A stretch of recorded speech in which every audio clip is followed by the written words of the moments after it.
जाग उठी डायन। राजस्थान के एक छोटे से गांव में रहती थी रुक्मा देवी। उम्र यही कोई 60 साल की होगी उनकी। गांव के लोग कहते थे कि वो औरत नहीं बल्कि डायन थी, क्योंकि शादी होते ही रुक्मा के पति की मौत हो गई और फिर धीरे धीरे उसके परिवार के सब लोग एक एक करके खत्म हो गए।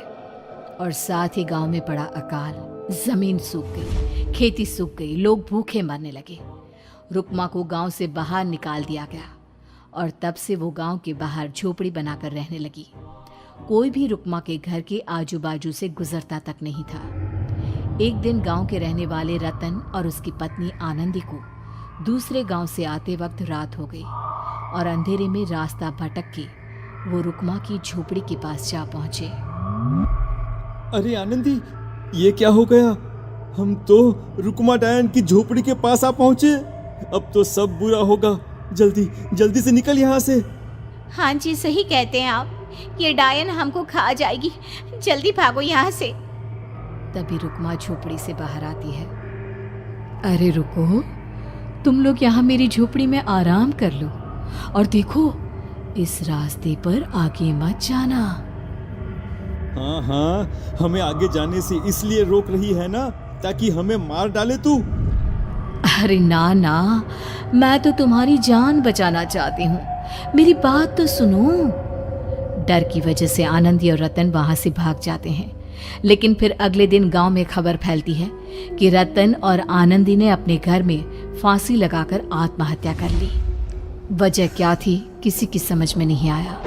अगले दिन गांव में जोर का तूफान आया और भयानक तरीके से किसी के रोने की आवाज गूंजने लगी।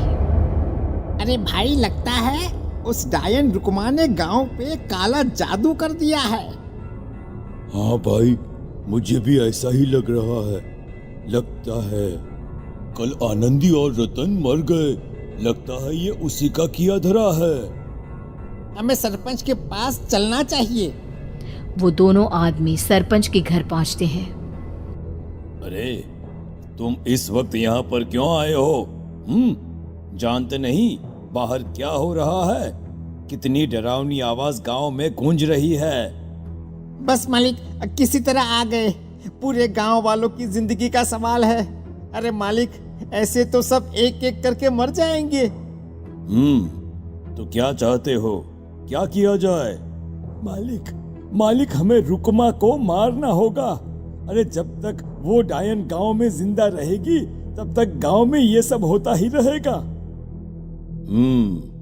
शायद ठीक कह रहे हो तुम लोग, मगर ये काम करेगा कौन?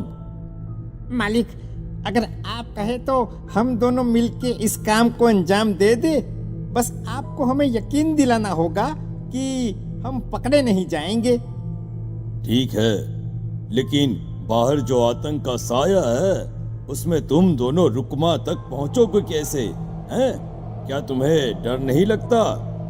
मालिक, आप उसकी चिंता ना करें। काल भैरव का भभूत है हमारे पास।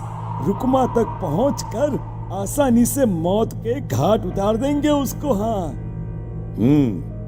मैं भी चलूंगा तुम लोगों के साथ। उस डायन को मरते हुए देखने की बड़ी इच्छा है मुझे। सरपंच उन दोनों लोगों के साथ गांव के बाहर की तरफ चल देता है। गांव में घनघोर काली रात पसरी हुई थी और दिल दहलाने वाली चीख की आवाज माहौल को बेहद खौफनाक बना रही थी। हाथ में काल भैरव का भभूत लिए वो तीनों रुक्मा की झोपड़ी की तरफ जा रहे थे। वहां पहुंचने के बाद, ये लो खंजर और पार कर दो इस डायन के कलेजे के अंदर। मालिक, आप बस यहीं खड़े होकर नजारा देखो, आज ना बचेगी ये। हाँ मालिक, ये भभूत अब इसकी जरूरत नहीं है। मैं इसे यहाँ पेड़ की डाली पे रख देता हूँ। लौटते वक्त हमारी रक्षा करेगा। वो दोनों आदमी चुपके से सोती हुई रुक्मा देवी के ऊपर वार करते हैं। एक जोरदार चीख से वो इलाका गूंज उठता है, लेकिन अचानक रुक्मा के शरीर से जो खून बहता है उसका रंग नीला था। ये देखकर वो दोनों आदमी डर से कांपने लगते हैं। अरे अरे अरे अरे, ये क्या? अरे इसके खून का रंग तो नीला है। अरे तो क्या हुआ? डायन जो ठहरी इंसान नहीं है ये। और आज इस बात का पक्का यकीन हो गया है। मर गई चुड़ैल, मर जाने दे। चल सरपंच साहब को जाकर ये खबर सुनाते हैं। वो दोनों जैसे ही बाहर आए उन्होंने देखा सरपंच की लाश पेड़ पे लटकी हुई थी। ये देखकर वो दोनों डर के मारे चीखते हुए वहां से भागे, लेकिन तभी एक बेहद डरावनी औरत उनके सामने आकर खड़ी हो गई। कहाँ जा रहे हो? तुम्हें क्या लगा किसी का खून करके बच जाओगे तुम? कौन हो तुम? कौन हो? हमने तो डायन को मारा है, कुछ गलत नहीं किया भाई। वो डायन नहीं थी, वो इस गांव की रक्षा कर रही थी। तुम कौन हो और तुम्हें कैसे पता वो कौन थी? उसने रतन और आनंदी को मार डाला। रतन और आनंदी को मना किया था रुक्मा ने इस रास्ते से आगे जाने से, पर वही दोनों माने नहीं और उन दोनों ने मुझे देख लिया था, इसलिए उनका मरना तो तय था। क्या मतलब तूने मारा था और हम समझ रहे थे कि रुक्मा ये सब कर रही है। अरे वो तो मेरे कब्जे में थी, रोज अपने खून का चढ़ावा देकर इस गांव को बचा रही थी, तभी तो उसका खून नीला पड़ गया था। लेकिन तुमने तो उसे मारकर मेरा काम आसान कर दिया।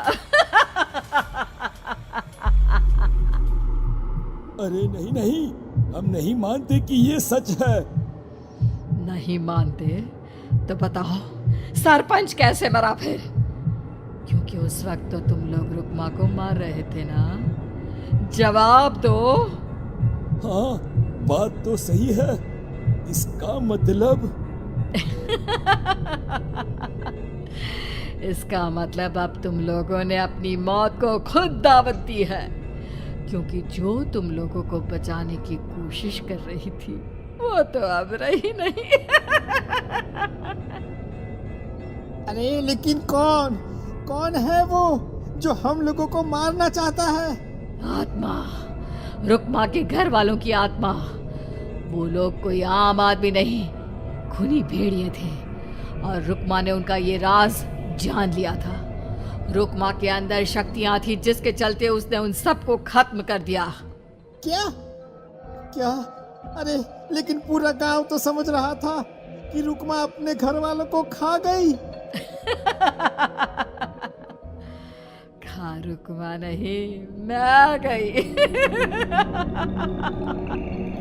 क्योंकि असली डायन मैं हूं और अब कोई नहीं बचेगा इस गांव में, कोई नहीं। भागो तुम दोनों। वो दोनों आदमी पागलों की तरह भागते हुए गांव पहुंचते हैं। वहां देखते हैं कि पूरा गांव खुद की नदी बन चुका था। हर तरफ लाशें ही लाशें पड़ी थी और रुक्मा के मरे हुए घर वाले उन लाशों को खा रहे थे। कुछ देर के बाद उन दोनों का भी वही हाल हुआ।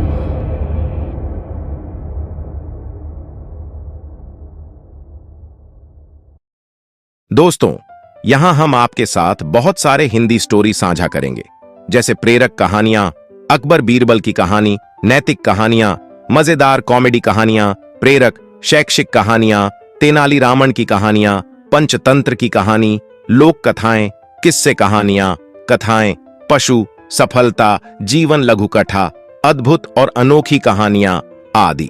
और हां, अपने स्टोरी बुक डिजिटल चैनल को सब्सक्राइब करें, साथ में लाइक, कमेंट्स करें। धन्यवाद।